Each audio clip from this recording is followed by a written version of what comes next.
now you're in trouble. Retired detective Mr. Jim Leavelle, formerly of the Dallas Police Department. And Mr. Leavelle, could you tell us what your duties were or where you were at on November 22nd, 1963?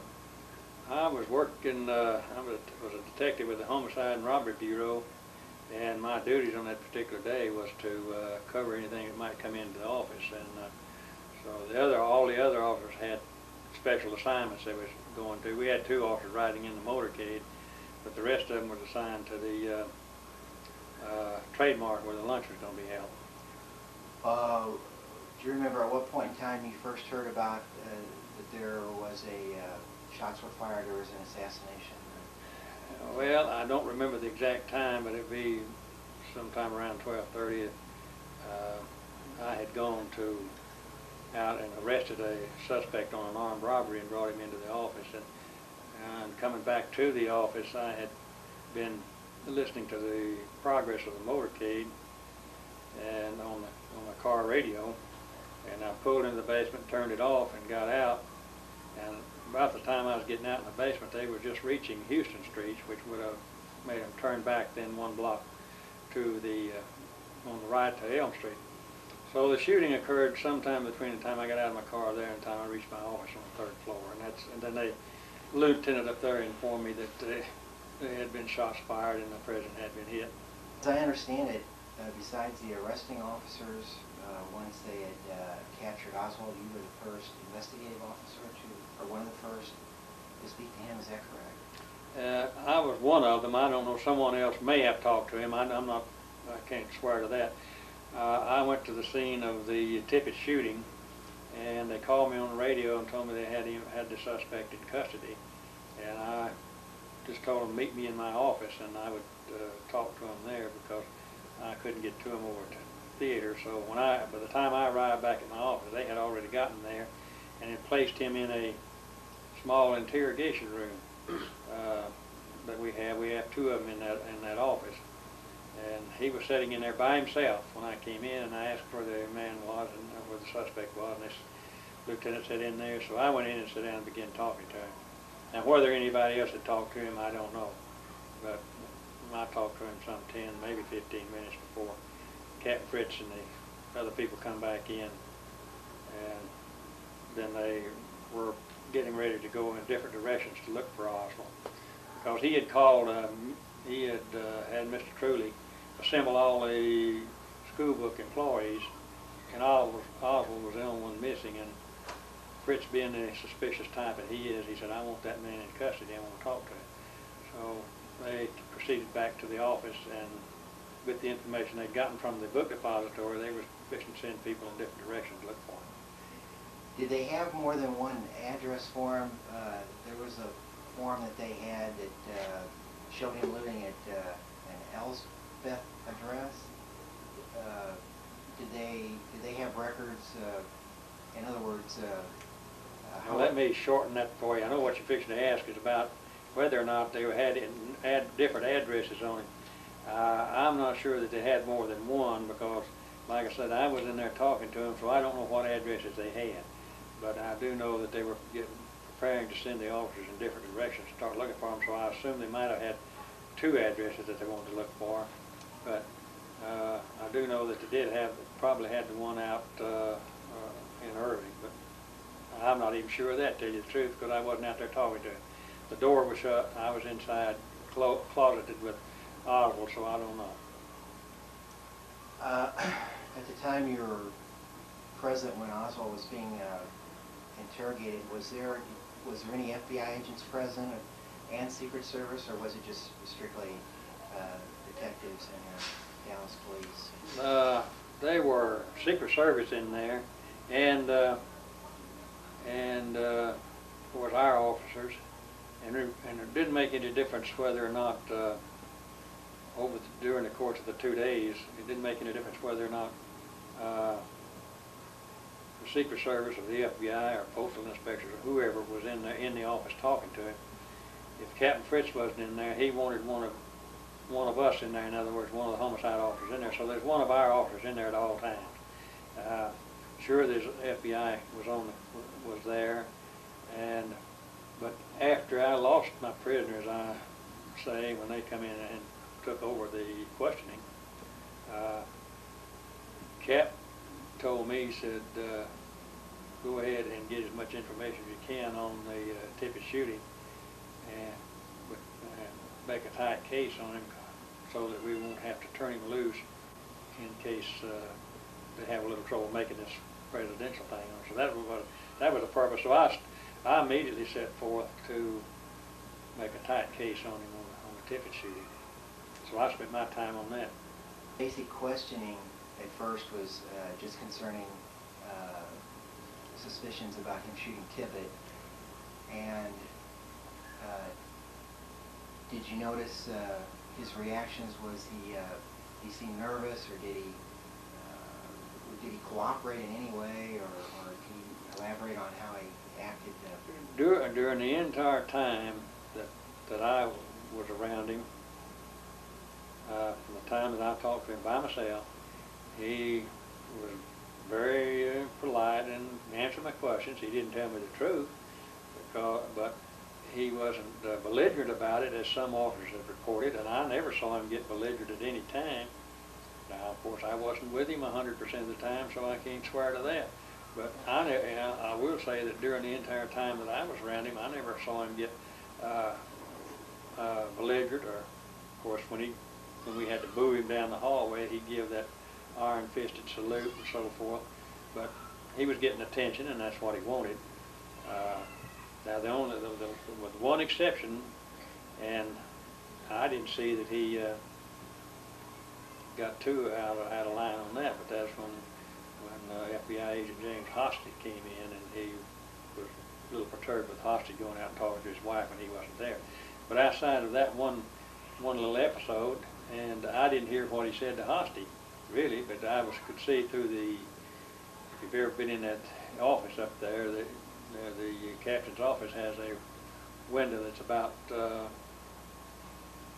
or 5 feet wide, and I could see into the office, but I couldn't hear what was saying. But I noticed him talking and pointing his finger at Hosty.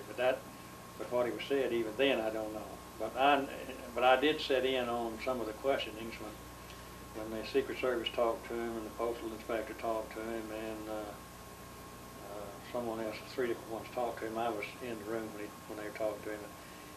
And at all of those times, he never said anything, or he'd answer the questions.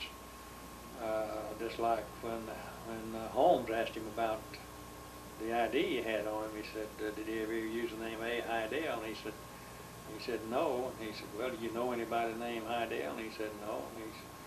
And he says, "Isn't it true that when you was arrested, you had an identification card with your picture on it and Heidel on it?" And he said, "That's true."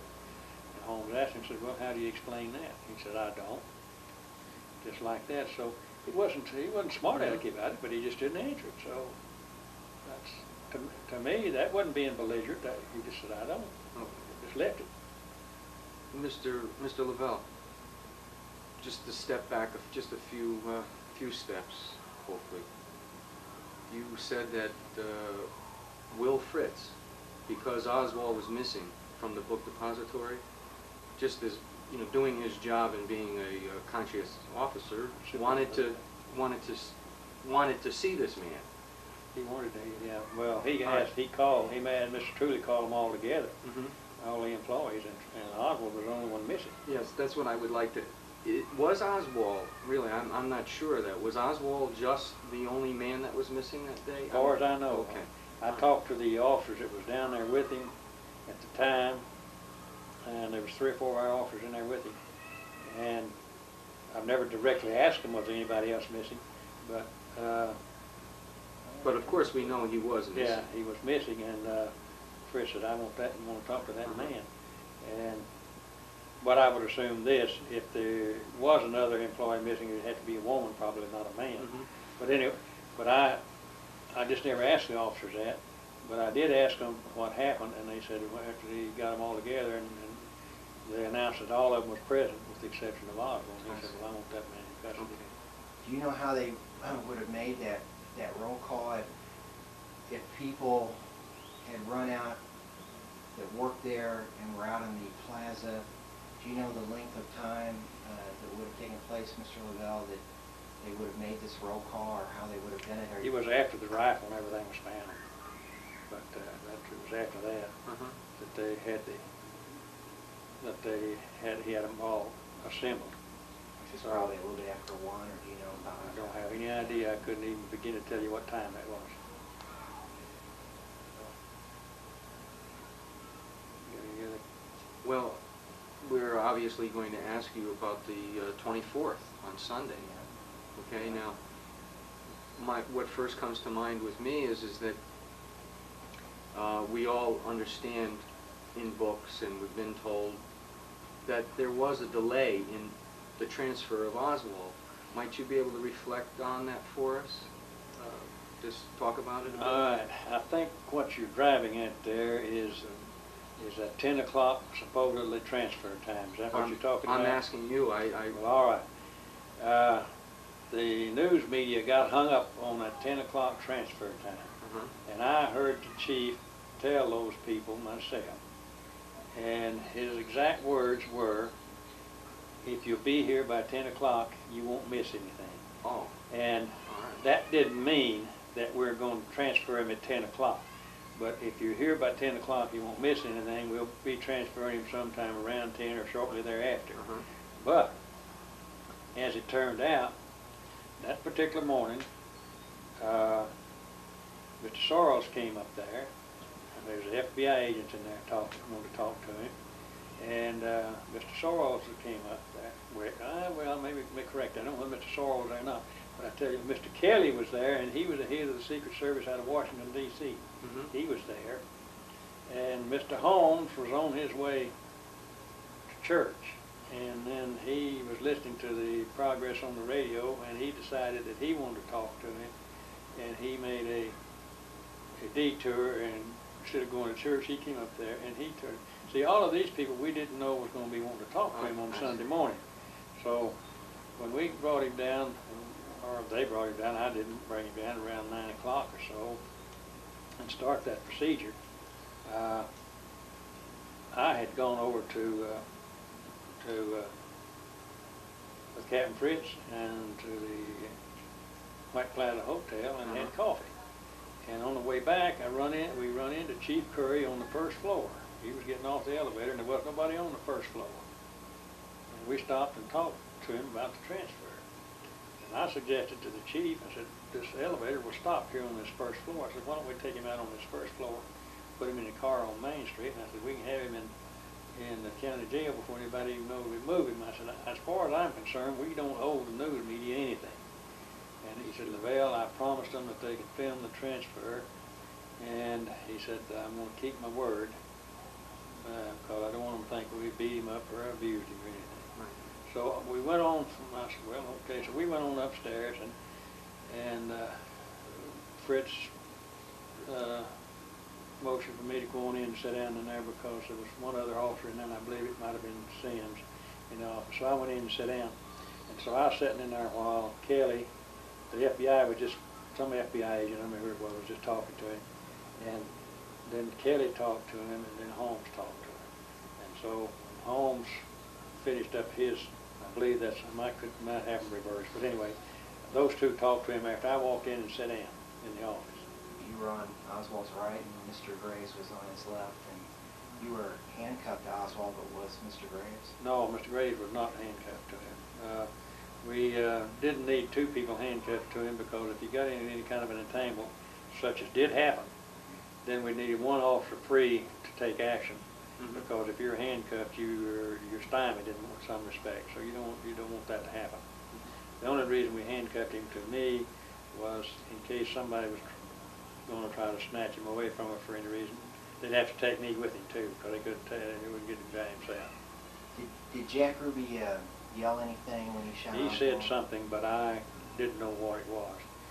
And it's been said that he said you killed the president or my president or something. I don't remember. I don't have any idea. you'd have to talk with somebody else that understood it. I know he said something, but what, I have no idea.